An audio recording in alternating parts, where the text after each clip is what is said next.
ஸ்ரீ குருபியோ நமக. ஹரி ஓம். ஹரே கிருஷ்ணா. அனைவருக்கும் வணக்கம். ஸ்ரீமன் நாராயணீயம் தமிழ் விளக்கம் முதல் தசகம். உரையாசிரியர் ஆர் பொன்னம்மாள் அவர்கள். நன்றி. பகவானின் ஸ்வரூபமும் மகிமையும். பிரம்மமாகிய மெய்ப்பொருள் பூரணமான ஆனந்தமாகவும் அறிவாகவும் இருக்கிறது. அது ஈடு சொல்ல முடியாததாகவும் காலத்தையும் இடத்தையும் கடந்ததாகவும் உள்ளது. உபநிடதங்களில் சொல்லப்படுவது உள்ளத்தில் தெளிவின்றி பார்த்தபோதும் அறம், பொருள், இன்பம், மோட்சம் ஆகிய புருஷார்த்தங்களை அளிக்கக்கூடியது. அனவரதமும் மாயையின் செயல்களிலிருந்து விடுபட்டது.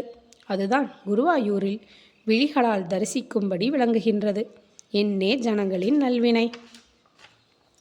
இப்படி கிடைப்பதற்கு அரிய வஸ்து சுலபமாக கிடைத்திருக்கிறது.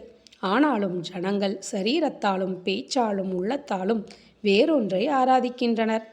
ஐயகோ, இது முற்றிலும் கீழான செயலாகும். ஆனால் நாங்களோ ஸ்திரமான மனதோடு உலகில் கஷ்டத்தை போக்க அசையும் அசையா பொருட்களுக்கு ஜீவனாய் உள்ள குருவாயூரின் நாயகனையே பூஜிக்கின்றோம்.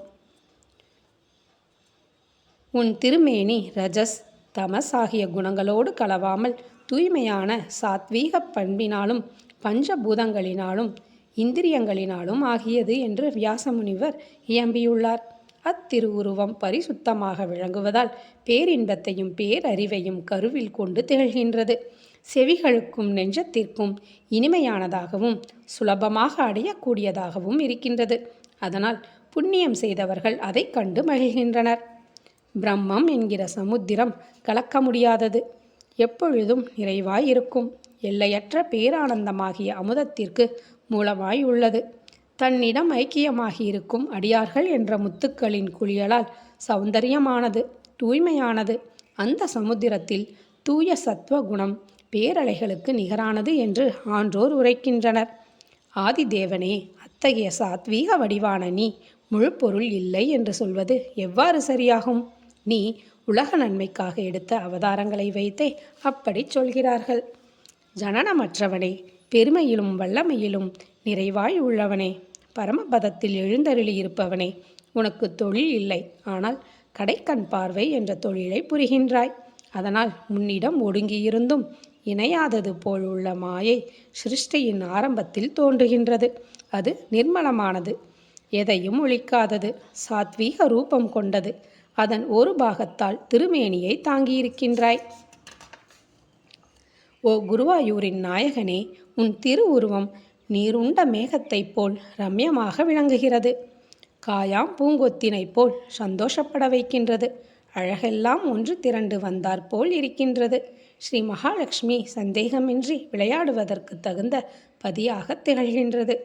தன்னை வழிபடுபவரின் மனதில் பேரானந்தமாகிய அமிர்தத்தை வர்ஷிக்கின்றது. அதனை நான் சிந்தையில் பதிக்கின்றேன். மாயையினால் ஜெயிக்க முடியாதவனே, உன் படைப்பு தொழில் ஜீவர்களுக்கு பலவிதமான ஜனங்களின் வருத்தத்தை தருகின்றது. இது மிகவும் கொடிய செயல் என்று நான் முன்னர் நினைத்தேன். இப்போது அந்த எண்ணம் மாறிவிட்டது. நீ படைப்பை நடத்தாவிடில் உயிர்கள் புத்தியாலும் மகிழ்ச்சியாலும் பூரணமானதும் மிக இனியதுமான உன் திருவடிவை விழிகளாலும் செவிகளாலும் பருகி பார்த்தும் கேட்டும் பேரானந்தமாகிய அமிர்த சாகரத்தில் எப்படி ரமிக்க முடியும்?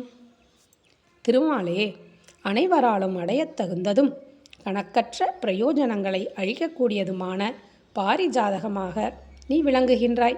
அதாவது பாரிஜாத மலர் போல் நீ விளங்குகின்றாய். உன்னை தரிசிப்பவர்கள் முன்னே தோன்றுகிறாய். வேண்டாவிட்டாலும் எல்லோருக்கும் விரும்பும் அறம், பொருள், இன்பம், வீடு என்னும் முக்தி அனைத்தையும் வழங்குகின்றாய்.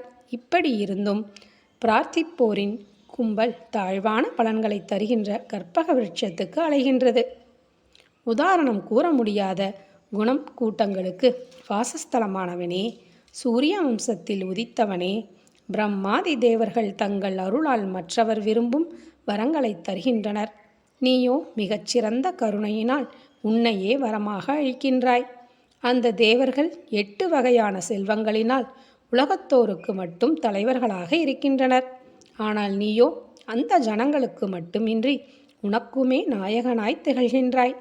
மிகவும் புண்ணியம் செய்த ஜீவர்கள் இடம்தோறும் இனிக்கின்ற உன்னிடம் பெரிதும் சந்தோஷம் கொள்கின்றனர். நீயோ உன்னிடமே ஆனந்தம் அடைகின்றாய். ஆகவே உனக்கு எனது நமஸ்காரங்கள். முராசுரனை சம்ஹரித்தவனே குருவாயூரப்பா, உன் தலைமை சங்கரன் முதலான தெய்வங்களையும் கட்டுப்படுத்துகின்றது. உன் பலம் அனைவருடைய வலிமையையும் அடக்கி ஆள்கின்ற முக்கண்ணன் முதலான கடவுள்களின் வல்லமையையும் அடக்கி ஆள்கின்றது. உன் பரிசுத்தமான கீர்த்தி பற்றற்ற சான்றோர்களாலும் பாடப்பட்டிருக்கின்றது. அலைமகள் உன் மார்பில் குடிகொண்டிருக்கிறாள். நீ அனைத்தையும் அறிந்தவன். எவ்விடத்தில் உனக்கு பிடிப்புள்ளது என்ற பேச்சே இல்லை. அதனால் பகவான் என்ற வார்த்தைக்கு நீயே முக்கியமான அர்த்தமாய் விளங்குகின்றாய். நன்றி. இரண்டாவது தசகத்தை அடுத்த பதிவில் பார்க்கலாம். இரண்டாவது தசகம் திருமேனி எழில். உன் மகுடம் சூரிய ஒளியை மிஞ்சுவதாக உள்ளது. நெற்றி மேல் நோக்கி இடப்பட்ட திலகத்தால் அழகுடன் திகழ்கின்றது. விழிகளில் கிருபா கடாட்சம் நிரம்பி இருக்கின்றது. அதரங்களில் புன்முறுவல் கனிந்து தவிழ்கின்றது. நாசி லாவண்யமாக உள்ளது. மகர குண்டலங்கள் கன்னங்களில் ஒளி வீசுகின்றன. கௌஸ்துபமணி கழுத்தில் பிரகாசிக்கின்றது. வனமாலை, முத்துமாலை, ஸ்ரீவத்சம் ஆகியவை மார்பில் விளங்குகின்றன. இப்பேற்பட்ட விசேஷமான உன் திருமேனியை தியானிக்கின்றேன். உனது 4 கரங்களும் தோள்வளைகளும் கங்கணங்களையும் இரத்தின மோதிரங்களையும் தரித்து பிரகாசிக்கின்றன. இன்னும் அவை கதாயுதம், பாஞ்சஜன்யம், சுதர்சனம், கமலமலர் ஆகியவற்றை ஏந்தியிருக்கின்றன. இடுப்பு தங்க அரை நாணையும் பீதாம்பரத்தையும் ஏற்றுக்கொண்டிருக்கிறது. திருப்பாதங்கள் தூய்மையான பங்கஜம் போல் திகழ்கின்றன. இப்பேற்பட்ட உன் திருவடிவம் தீவினைகளை அகற்றுகின்றது. வர்ணனைக்கு அப்பாற்பட்ட அந்த ரூபத்தை நான் பற்றியிருக்கின்றேன். ஸ்ரீ மகாவிஷ்ணுவே, வைபவமானவனே, உன் திருவடிவம் 3 உலகங்களிலும் அனைத்திலும் போற்றப்படுகின்றது. எல்லா கவர்ச்சியான பொருளை காட்டிலும் அதிகமாக மனத்தை கொள்ளை கொள்பவன் நீ. அனைத்து ஒளிகளையும் விட உன்னிடம் இருந்து அதிக பிரகாசம் எழும்புகின்றது. இன்பத்தை தரும் அனைத்து பொருளையும் விட நீயே பெரிய இன்பமாய் இருக்கின்றாய். ரம்யமான எல்லாவற்றையும் விட நீயே அதிக ரம்யமானவன். பிரமிப்பாக இருக்கிற எல்லா பொருட்களையும் விட நீயே மிகவும் வியப்பானவன். இப்பேற்பட்ட திருவுருவம் உலகத்தில் எவருக்குத்தான் ஆனந்தத்தை பெருக்காது? அடைக்கலமாய் வந்தவரை ஆதரிப்பவனே, தலைவனே, ஐஸ்வர்யமே வடிவான திருமகள், உபமானமற்ற நெஞ்சை ஈர்க்கும் உன் திருவடிவத்தை அடைந்து மிகவும் அபிமானம் கொண்டவளாய் விளங்குகின்றாள். அவள் தன் அடியார்களிடம் கூட நெடுங்காலம் தங்காதவள், அதனால் நிலையற்றவள் என்ற அபவாதமும் ஏற்பட்டிருக்கின்றது. ஆனால் அவள் உன் திருமேனியின் சௌந்தரியத்தினால் பிரேமை கொண்டு தவம் செய்து உன் மார்பில் நிலையாக வாசம் செய்கின்றாள். அவளைப் போய் ஸ்திரமற்றவள் என்கிறார்களே என்று வேதனையாய் இருக்கின்றது. ஸ்ரீ மகாலட்சுமியின் நாயகனே, இந்த திருமகள் உன் அழகினால் ஈர்க்கப்பட்டிருக்கின்றாள். ஆதலால் மற்றவர்களிடம் ஸ்திரமாக தங்குவதில்லை. இதற்கு வேறு ஒரு உதாரணமும் சொல்கின்றேன். அடியவர்கள் உன்னை தியானிப்பதாலும் உன் பெருமைகளை கானம் செய்வதாலும் உண்டான சந்தோஷத்தில் திளைத்திருக்கின்றனர். அந்த பக்தர்களிடம் இவள் தன் பத்தாவை பற்றிய குணங்களின் ரசனையை கேட்டு பூரித்து நிலையாக தங்கிவிடுகிறாள். இது உறுதியான விஷயம். உன் திருமேனி சௌந்தர்யம் என்கிற புதிய அமிர்தத்தை பெருக்குகின்றது. பரபிரம்ம ரூபமாக இருக்கிறது. நெஞ்சத்தை ஈர்க்கின்றது. அதை தன்னை பற்றி கேட்கின்றவரின் சிந்தையை மீண்டும் மீண்டும் கேட்க தூண்டுகின்றது. சந்தோஷத்தை தருகின்றது. மயிர்கூச்செறியும்படி செய்கின்றது. குளிர்ச்சியான ஆனந்த கண்ணீரில் சரீரத்தை நனைக்கின்றது. ஹே லக்ஷ்மி பதே, பக்தி யோகம் மிகுந்த பெருமையுடன் திகழ்கின்றது. அதனால்தான் கர்மயோகம், ஞான யோகம் இவ்விரண்டை காட்டிலும் மேலானதாக வியாசர் போன்ற சிறந்த தவசிகளால் போற்றி பாடப்பட்டிருக்கின்றது. சௌந்தர்யமே வடிவமாக கொண்ட உன்னிடத்தில் அன்பின் எல்லையாகின்ற பக்தி அனைத்து ஜனங்களாலும் சுலபமாக அடையக்கூடியதல்லவா? தலைவனே, கர்மயோகம் பலனை கருதாமல் செய்ய வேண்டிய காரியங்களை தவறாமல் செய் என்கிறது. அப்படி செய்தால் நெடுங்காலத்துக்கு பிறகே பயன் தரும்.